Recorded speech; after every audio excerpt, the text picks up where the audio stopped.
एक ऊंची पहाड़ी पर एक पुराना हवेली था। गांव वाले कहानियां सुनाते थे। वो लोग कहते थे कि हवेली में भूत रहते हैं। रात को हवेली से अजीब आवाजें आती थीं। लोगों को चिंघाड़ने की आवाजें सुनाई देती थीं, चिल्लाने की आवाजें भी सुनाई देती थीं। कोई भी उसके पास जाने की हिम्मत नहीं करता था। आर्यन एक बहुत ही जिज्ञासु लड़का था। वो उसी गांव में रहता था। आर्यन को एडवेंचर्स बहुत पसंद थे। उसे कहानियों से डर नहीं लगता था। एक दिन उसने एक्सप्लोर करने का सोचा। वो खुद हवेली देखना चाहता था। जैसे ही आर्यन पहाड़ी पर चढ़ा, सूरज डूब रहा था। हवेली बहुत ही स्पूकी लग रहा था। उसे ठंड लगने लगी। एक गहरी सांस लेते हुए आर्यन ने पुराने गेट को धक्का दिया। वो अंदर चला गया। बगीचा बहुत ही बरहा हुआ था। पेड़ों की लंबी परछाइयां पड़ रही थी। हवा बिल्कुल शांत थी। आर्यन को लगा कि कोई है, कोई उसे देख रहा है। आर्यन हवेली की तरफ बढ़ा। उसने एक फुसफुसाहट सुनी। कौन है वहां?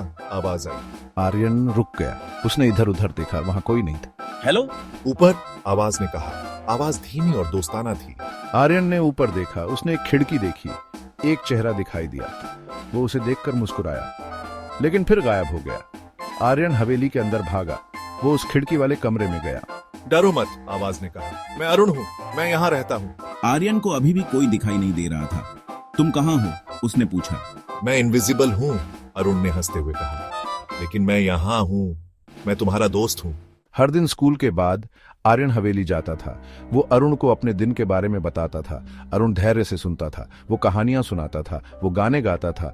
कभी कभी आर्यन अरुण को परचकर सुनाता था। दूसरी बार वो गेम्स खेलते थे। अरुण चीजों को हिलाता डुलाता था।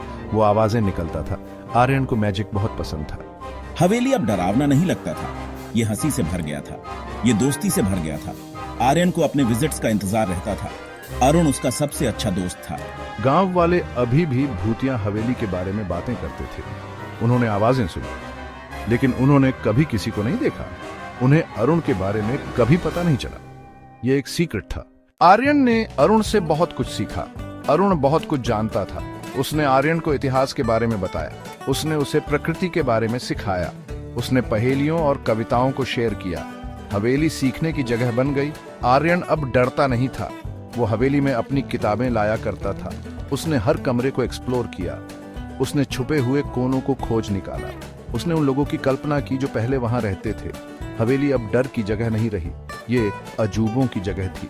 ये दोस्ती की जगह थी। ये आर्यन की सीक्रेट दुनिया थी और उसने इसे अपने इनविजिबल दोस्त अरुण के साथ शेयर किया।